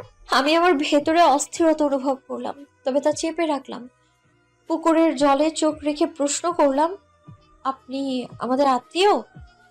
মনে তো হচ্ছে সেটাই। আপনাকে আগে কখনো দেখিনি কেন? সুযোগ দেননি, আবার হয়তো আমাদের ভাগ্যে ছিল না তাই। আপনি সোজাভাবে কথা বলতে কবে শিখবেন? সে জবাব দেয় না, উদাস চোখে তাকিয়ে থাকে সামনে। হাসি মুখটা কেমন মলিন হয়ে এসেছে। আমি চোখ ছোট করে তাকাই, কিছু বলতে নিব, তার পূর্বেই সে ভীষণ হতাশ গলায় শুধায়, কেন পালালেন আদ্রিতা? সেদিন অমর না হলে হয়তো আমাদের জীবনটা ভিন্ন হতো, সবকিছু এতটা জটিল হতো না। চমকে তাকাই আমি। এই প্রথম স্বচ্ছর কঠিন কথাটা আমার বুঝতে সময় লাগলো না। মস্তিষ্কের সাথে সাথে শরীরটাও কেমন অবশ হয়ে আসতে চাইলো আমার। স্বচ্ছ শুকনো হাসলো, উঠে যেতে যেতে বলল, সন্ধ্যার পূর্বে বাড়িতে ফিরে যাবেন। যুবতী মেয়েদের সন্ধ্যায় এভাবে পুকুর পাড়ে থাকাটা ঠিক না। আমি জবাব দেইনি, স্বচ্ছকে আটকাইনি আমি। তার কাছে আর কিছু জানতেও চাইনি। মনে মনে কেবল একটা কথাই জপে গেলাম, পাপ করেছি, ভীষণ বড় পাপ করে ফেলেছি। এর প্রায়শ্চিত্ত করবো কি করে আমি? বাড়িতে ঢুকে বসার ঘরে স্বচ্ছকে দেখতে পেলাম না। মন কেমন করে ওঠে, চলে গেল বুঝি? সাবিনা তখন টিভি দেখছে। আমি ওকে বললাম, স্বচ্ছকে দেখেছিস? ও কেমন করে তাকালো, চোখ উল্টে বলল, কে সেটা? আমি বিরক্ত হলাম। এই মেয়েটা টিভির সামনে বসলে না দিন দুনিয়ার হিসাব সব ভুলে যায়। ওর সামনে থেকে গোটা বাড়িটা চুরি করে নিয়ে গেলেও না সে টের পাবে না। সেখানে একটা মানুষকে টের পাওয়া তো দুষ্কর ব্যাপার স্যাপার। আমি কথা পাল্টে বললাম, বাড়িতে আর কারা এসেছে? চাচা যান তার কোনো বন্ধুদের দাওয়াত দিয়েছেন নাকি? পারিবারিকভাবে কিছু ভুল বোঝাবুঝি হয়েছিল নাকি তাদের মধ্যে? আমার আর বুঝতে বাকি রইল না কিছুটি। অসহায় লাগলো নিজেকে। স্বচ্ছদের বাড়িতে স্বচ্ছর মায়ের আমার আচরণের কারণটাও বোধগম্য হলো। এমন একটা কাজ করার পর আমাকে আর অপছন্দ হওয়াটাই তো স্বাভাবিক তার। আর স্বচ্ছ, সেও কি আমায় খুব বেশি অপছন্দ করে? আমার চোখ জ্বলতে শুরু করলো, কান্না পাচ্ছে খুব। সেদিনের হুট করে নেওয়া সিদ্ধান্তের জন্য আজ কতটা ভুগতে হচ্ছে। স্বচ্ছর সাথে আমার পুনরায় দেখা হলো সন্ধ্যায়। পুরোটা বিকেল সে কোথায় ছিল জানা নেই আমার। বসার ঘরে সকলকে সন্ধ্যার নাস্তার জন্য ডাকা হয়েছে। কোনো সময় আমি সবার আগে চলে এলেও আজ এলাম সবার শেষে। স্বচ্ছ আর তার মায়ের সামনাসামনি হতে অস্বস্তি থেকে ভয় হচ্ছে খুব। অনুভব করলাম আর আমার হাত পা কাঁপছে, চোখের পাতাও থির থির করে কাঁপছে। আমি ভয় পাচ্ছি, স্বচ্ছকে পুরোপুরি ভাবে হারিয়ে ফেলার ভয়, নিজের ছোট্ট বোকামোর নিষ্ঠুর পরিণতির ভয়। আমি এসে বসার ঘরের দরজার সামনে চুপটি করে দাঁড়ালাম। আশ্চর্যজনক ভাবে আমি আমার পরিবারের লোকদের চোখের দিকে তাকাতেও ভয় পাচ্ছি। অপরাধ বোধ হচ্ছে খুব। বাবাকে হেনস্থ হতে হয়েছে ভাবতেই বুকটা ভারী হয়ে আসছে আমার। এতটা নিষ্ঠুর কিভাবে হলাম আমি? স্বচ্ছর সাথে আমার বিয়েটা ঠিক হয় হঠাৎ করেই, কোনো প্রকার দেখাশোনা ছাড়া। স্বচ্ছর বাবার সাথে আমার বাবার বেশ পুরনো দিনের সম্পর্ক, কোনো এক কালে কাঁধে কাঁধ মিলিয়ে চললেও দুজনের মাঝে দেখা সাক্ষাৎ নেই বহু বছর। কিছুদিন পূর্বেই মাছের বাজারে হঠাৎ তাদের দেখা। স্বচ্ছর ফুপুর বাড়ি কাছেই, পাশেই। বোনের বাড়িতে বেড়াতে এসেছেন, তাই বাজার থেকে বড় মাছ কিনতে গিয়েছিলেন ভদ্রলোক। মাছ বিক্রেতা ছেলেটার বয়স 24-এর কাছাকাছি। বাজারের সব থেকে তাজা মাছগুলো পাওয়া যায় তার কাছে। বাবা সব সময় তার থেকেই মাছ নেয়, কাজেই ওর কাছে থাকা সব থেকে বড় মাছটা বাবার জন্য আলাদা করে রেখে দেওয়া হয়। আজ বেশ বড় একটা রুই এনেছেন। ভদ্রলোক অত বড় মাছখানা দেখে দাম জানতে চাইলেই মাছ বিক্রেতা ছেলেটা জানান। ভদ্রলোক ফের বলেন, তোমার বড় সাহেব কি মাছটা কিনেছেন? না কিনলে আমায় দাও, বোনের বাড়িতে যাচ্ছি, একটু বড়সড় মাছ নিতে পারলে ভালো হয়। ভদ্রলোক অপমান বোধ করেন। ঘুরে চলে যেতে নিলে বাবার সাথে দেখা। আলাপ বিনিময়ের এক পর্যায়ে মাছের ব্যাপার উঠলে বাবা তাকে মাছটা দিয়ে দেন। পরপর 2 দিন বাবার সাথে ভদ্রলোকের বাজারে দেখা হয়। চায়ের দোকানে বসে ঘন্টা খানেক আড্ডা হয়। আমাদের বাসায় দাওয়াত করলে ভদ্রলোক জানান অন্য কখনো আসবেন তিনি। তার অফিসের কাজে আজই ফিরতে হবে তাকে। বাবা কিছুটা দুঃখ পায়, এতদিনের পুরনো বন্ধুকে পেয়েও একবেলা খাওয়াতে পারলো না, ব্যাপারটা দুঃখজনক। বাড়িতে খাওয়াতে না পারলেও বাবার জোরাজোরিতে বাজারের একটা হোটেলে সকালের নাস্তা করলো দুজন। কথায় কথায় পরিবারের কথাও উঠলো। স্বচ্ছর বয়স হয়ে যাচ্ছে, বিয়ে শাদী করানো প্রয়োজন। বাবাও তখন চট করে আমার কথা বলে ফেললেন। মোটামুটি দুজনে নিজেদের মধ্যেই সিদ্ধান্ত নিয়েছিলেন, কেবল পরিবারের সদস্যদের সিদ্ধান্তের অপেক্ষা ছিল। বড় চাচা মারা যাওয়ার পর থেকে যেহেতু বাবাই আমাদের বংশের মাথা, সেহেতু তিনি কারো পরামর্শ নেওয়ার থেকে নিজের মতামত জানানোটাকেই বেশি প্রাধান্য দিলেন। বাড়ির পরিবেশ তখন থমথমে। আমি কোনো কথা ছাড়াই নিজের রুমে ফিরে গেলাম। বিয়ে নিয়ে একটু শব্দ পর্যন্ত করলাম না। হিসাব নিকেশ করে 3 দিন পর মামার সাহায্যে বাড়ি ছাড়লাম আমি। কিন্তু সেদিন স্বচ্ছ রাজশাহী থেকে এসেছিল আমার সাথে দেখা করতে। গুরুজনদের মতামতে সে বিশ্বাসী নন। সে নিজ থেকে বিয়ের বিষয়ে আমার সাথে সামনাসামনি আলোচনা করার সিদ্ধান্ত নিয়েছিল। এই কথা আমার বাবা ছাড়া কোনো কেউ জানতো না। কিন্তু স্বচ্ছর কষ্ট করে আমাদের বাড়ি পর্যন্ত আসতে হলো না, স্টেশনেই আমার সাথে দেখা হয়ে গেল। ততক্ষণে বাড়িতেও জানাজানি হয়ে গেল আমার পালানোর কথা। স্টেশনে এক দেখাতে স্বচ্ছ আমাকে চিনে ফেলার কারণ একটাই, তাকে আমার ছবি দেখানো হয়েছিল, 1খানা নয় 5খানা। বর্তমানে স্বচ্ছ বাবাকে এই প্রথম দেখলাম আমি। চেহারার গড়ন পুরোটাই স্বচ্ছ তার বাবার থেকে পেয়েছেন। স্বচ্ছর একটা বোন আছে, নাম স্নিগ্ধা। বয়সের দিক থেকে হিসেব করলে আমার ছোট হবে সে। ওদের বাড়িতে যখন গিয়েছিলাম তখন দেখা হয়নি আমাদের। মেয়েটা মিষ্টি, চেহারার ধরন অনেকটা স্বচ্ছর মায়ের মতো, গায়ের রংটাও তার মতোই। মেয়েটা 2-1 পলক আমায় দেখে চোখ ফিরিয়ে নিল। অস্বস্তি হলো আমার। পছন্দ হয়নি নাকি? বলেছিলাম কিছু ভুল বুঝাবুঝি হয়ে গেল মাঝখানে, এখন সেটা নিজেদের মধ্যে গুছিয়ে নেওয়া ভালো। কি বলিস ইমতিয়াজ?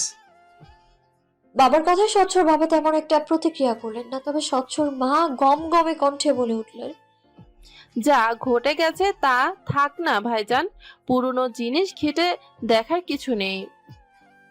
তার কথায় স্পষ্ট বোঝা যাচ্ছে সে কোনো বোঝাপড়ায় আসতে চাইছেন না। হয়তো তিনি স্বচ্ছর সাথে আমাকে জড়াতে চাইছেন না কোনোভাবে।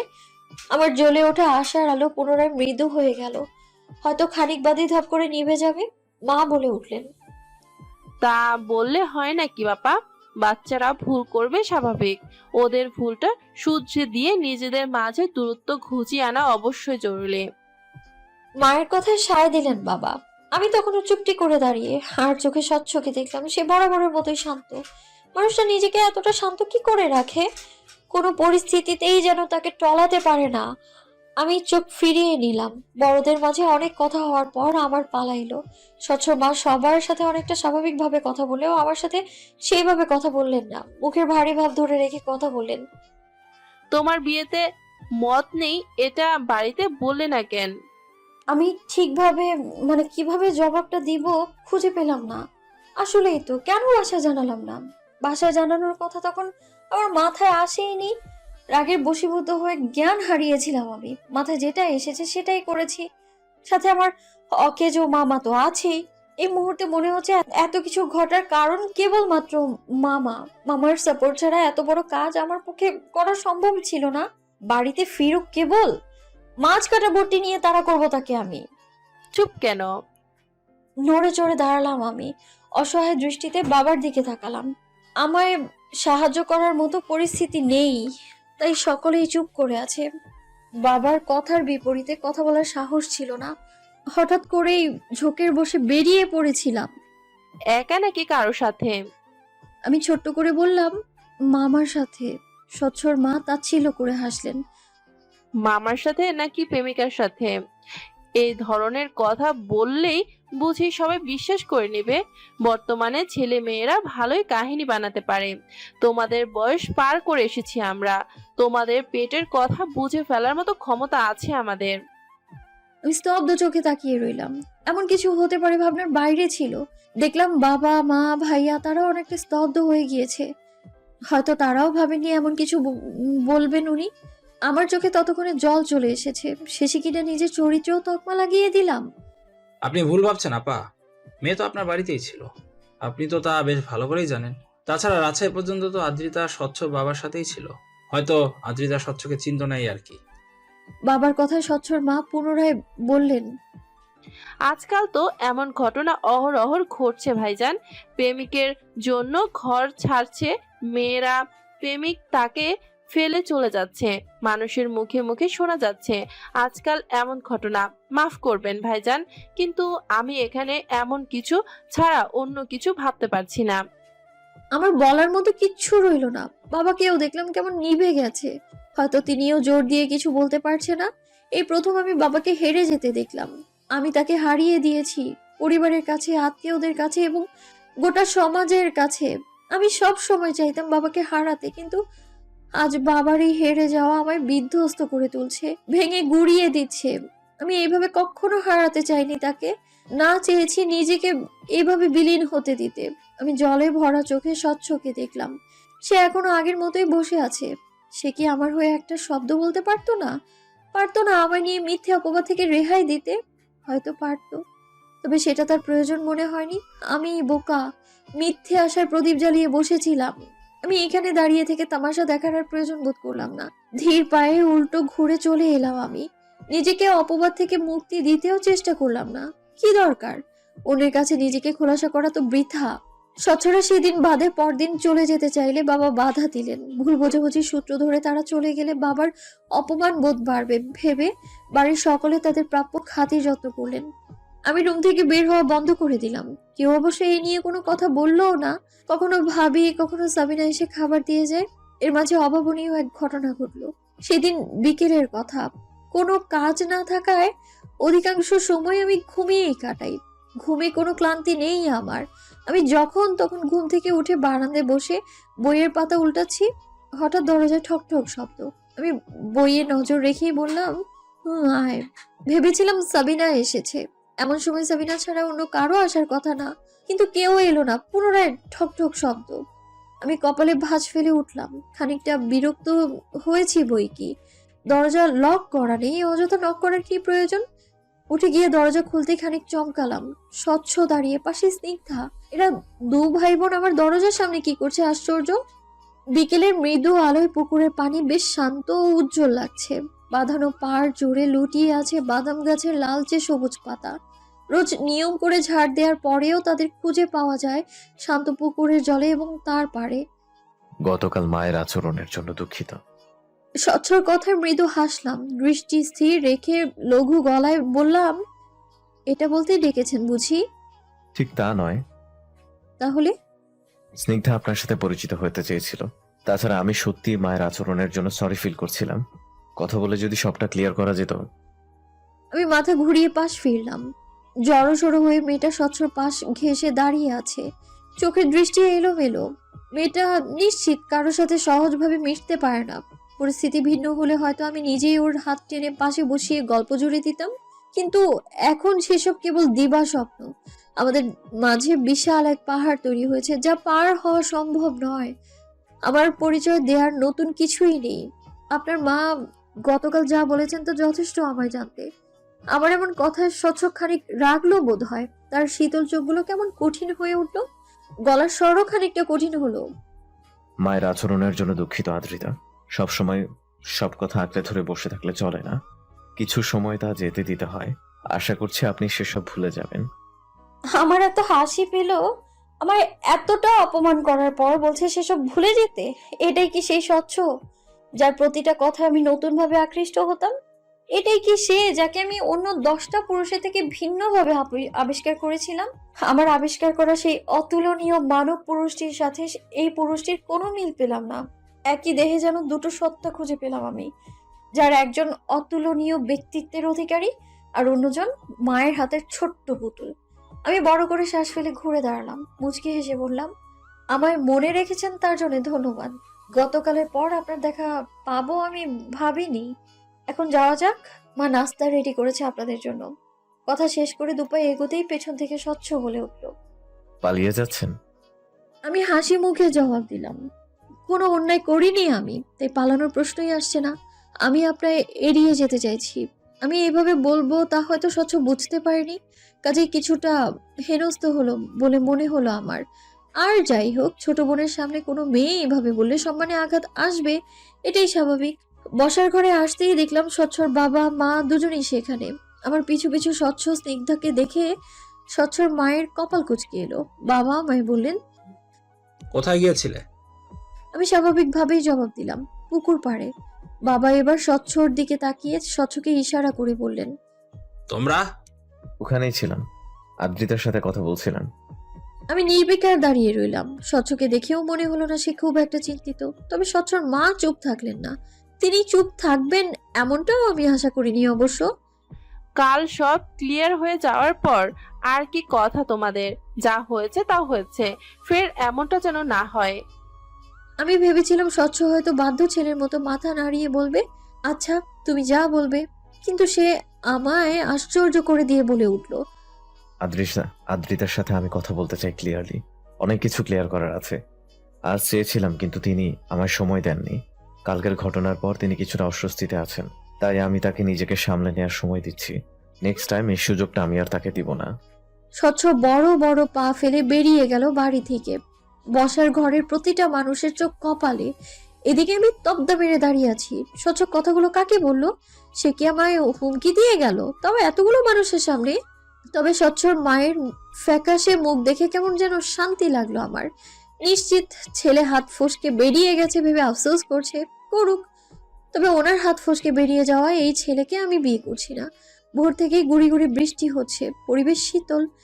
ফ্যান চালিয়ে গলা সমান ব্ল্যাঙ্কেট জড়িয়ে শুয়ে আছি। ভাবি দুবার এসে ডেকে গেছেন। এই বাড়ির 1 নাম্বার আসামি বাড়ি ফিরে এসেছেন সকাল সকাল। বসার ঘরে তাকে নিয়ে বিচার বসেছে, আমাকেও সেই বিচারে অংশ নিতে ডাকা হচ্ছে। আমি আপাতত সেই মুডে নেই। আমি উঠলাম আরো ঘন্টা 3 ব্যবধানে। নিচে নেমে দেখি ততক্ষণে সকালে নাস্তা করা শেষ। বাবা বাজারের পথে গিয়েছেন, মা চাচিরা দুপুরে রান্নার তোড়জোড় করছে, ভাবি ভাইয়ার জন্য টিফিন গুছিয়ে দিচ্ছেন। স্বচ্ছরা ফিরে গেছে 2 দিন হলো। ফিরে যেয়ে আমার সাথে যোগাযোগের কোনো চেষ্টা করেনি স্বচ্ছ। আমিও সেসব নিয়ে খুব একটা ভাবছি না। একদম যে ভুলে বসেছি তা বলে ভুল হবে। আমার প্রথম দেখা সেই নজর কাড়া ব্যক্তিত্ব সম্পন্ন স্বচ্ছকে ভেবে প্রায় উদাস হই আমি। কাউকে এতটা আপন ভেবে ভুলে যাওয়া বুঝি এতটাই সহজ? ভাইয়া নাস্তা করেনি? আর করতে পারলো কই, এ বাড়িতে উঠতে বসতে বৈঠক ডাকা হয়। ঘুম থেকে উঠেই বৈঠকে বসতে হয়েছে। এদিকে অফিস টাইম হয়ে এলো বলে কোনো রকম গোসল সেরে তৈরি হয়ে নিচ্ছে। আমি অ্যাপলে কামড় বসিয়ে মাথা নাড়ালাম। কথা সত্যি। পরক্ষণেই কৌতূহল হলো, বললাম, মামার শাস্তি কি হলো? কি আর হবে, এই মাস থেকে ব্যবসায় ঢুকতে বলেছেন বাবা। এই বাড়িতে থাকতে হলে প্রতি মাসে তাকে কম করে হলেও 40,000 কামাতে হবে। এই শর্ত রেখে তাকে ঘরে ঢুকতে দেওয়া হয়েছে। বেশ, বাবা কি বললো? কিছুই না, দেখো গিয়ে আবার পালানোর রাস্তা খুঁজছে হয়তো। দেখতে দেখতে কেমন করেই যেন কেটে গেল 4টা মাস। টার্ম ফাইনাল চলছে। এতদিনের গুছিয়ে রাখা পড়া এখন সব কাঁধে চেপে বসেছে। পড়ার টেবিল, চেয়ার, বেড সব জায়গায় ছড়িয়ে ছিটিয়ে রয়েছে বই। চোখের নিচে মোটা কালো দাগ। শান্তির ঘুম নেই, সেই কবে ভুলে গেছি ঘুম। অগোছালো চুল নিয়ে হল, লাইব্রেরি, বইয়ের দোকানে ছোটাছুটি, এর ওর কাছ থেকে নোট কালেকশন, সব মিলিয়ে এক ভয়ঙ্কর জীবন পার করছি আমি। এর মাঝে যখন পরীক্ষার হলে প্রশ্ন দেখে চোখ বড় বড় হয়ে যায় আর অবচেতন মন বলে ওঠে, এগুলো আবার কি? সেই অনুভূতি তো বুঝিয়ে বলার মতো না। আমার এই বিভৎস দিনের এক বিভৎস সন্ধ্যায় হঠাৎ এক অপরিচিত নাম্বার থেকে কল এলো। হলে তখন বিদ্যুৎ নেই। চার্জার লাইটের আলোয় জোরপূর্বক বইয়ের পাতা উল্টাচ্ছি। আগামীকাল হিস্ট্রি এক্সাম। সিলেবাস ভীষণ লম্বা, হাতে সময় অল্প। এটা পাশ করে যেতে পারবো কিনা সন্দেহে আছি। এর মাঝে অপরিচিতের কল বিরিয়ানির মাঝে এলাচের মতো লাগলো আমার। আমি যথাসম্ভব এড়িয়ে গেলাম, কিন্তু কতক্ষণ, একাধারে বেজেই চলেছে। রুমমেট মেয়েটা ঘুম জড়ানো গলায় বলে উঠল, আদ্রি, কল ধরার হলে কল ধরো, নয়তো বালতির পানিতে চুবিয়ে রাখো মোবাইল। আমাকে ঘুমাতে দাও। রুমমেটের ঘুম নষ্ট না করতেই কলটা রিসিভ করলাম। ওপাশ থেকে আওয়াজ এলো না, যেন কলদাতা চাইছেন আলাপটা আমি শুরু করি। আশ্চর্য, আমি কেন তা করতে যাব? আমার জেদের কাছে হার মেনে নিয়ে কলদাতা নিজে থেকেই বলে উঠল, কেমন আছেন? হাই হ্যালো ব্যতীত সরাসরি কেমন আছেন প্রশ্ন করা ব্যক্তিটার কণ্ঠস্বর আমি চট করে ধরে ফেললাম। এত দিনে এই মানুষটাকে আমি প্রায় ভুলেই বসেছিলাম। জীবনের এত সমস্যার মধ্যে হৃদয়ে আটকে থাকা ব্যথাটা লঘু হয়ে এসেছিল। তবে আজ কেন আবার তাকে সাড়া দিতে হলো? আমি ভাবনাগুলোকে পাশে রেখে উত্তর করলাম, বেশ ভালো, আপনি? আমার এক মুহূর্তের জন্য মনে হলো লোকটা ব্যর্থ প্রেমিকদের মতো ভাঙা গলায় উত্তর দিবে, যেমনটা রেখেছেন। মনে মনে কড়া কিছু উত্তর সাজিয়ে রাখলাম। হৃদয় ভাঙা প্রেমিকদের মতো আচরণ করলেই তাকে ছাই মাটি দিয়ে ধুয়ে দিব একদম। কিন্তু মানুষটা সর্বদাই আমার চিন্তার থেকে কয়েক শত হাত দূরে দাঁড়িয়ে থাকে। তিনি আমার কথায় স্বল্প হাসলেন বোধ হয়, বেশ ঝরঝরে গলায় শুধালেন, যতটা আশা করেছিলাম তার থেকে অনেকটাই বেশি চমৎকার আছি। তার এই চমৎকার থাকার বিষয়টা আমার পছন্দ হলো না। পরীক্ষার পড়া অব্যাহত রেখে আমি নিশ্চয়ই তার চমৎকার থাকার কথা জানতে বসিনি, কিন্তু ভদ্রতা বজায় রাখতে মুচকে হেসে বললাম, বাহ, বেশ তো। তো হঠাৎ কি মনে করে কল করলেন? 2 মাস যাবৎ দেশের বাইরে ছিলাম। ব্যস্ততার মাঝে 2-1 মিনিটের জন্য আপনি বিরক্ত করতে চাইনি, তাই আপনার সাথে যোগাযোগ করা হয়নি। আজ ফিরেছি দেশে, এখনো বাসায় পৌঁছাতে পারেনি। আপনার হল থেকে 4 মিনিটের পথ পার হলেই যে লাল সবুজ রঙের বাঁশের রেস্তোরাঁটা, ওখানে বসে আছি। দুপুরের খাবারটা খাওয়া হয়নি, এখন গরম ভাত আর গরুর মাংস খাবো। একা একা খেতে কেমন কেমন লাগছে, একজন সঙ্গী হলে খারাপ হয় না।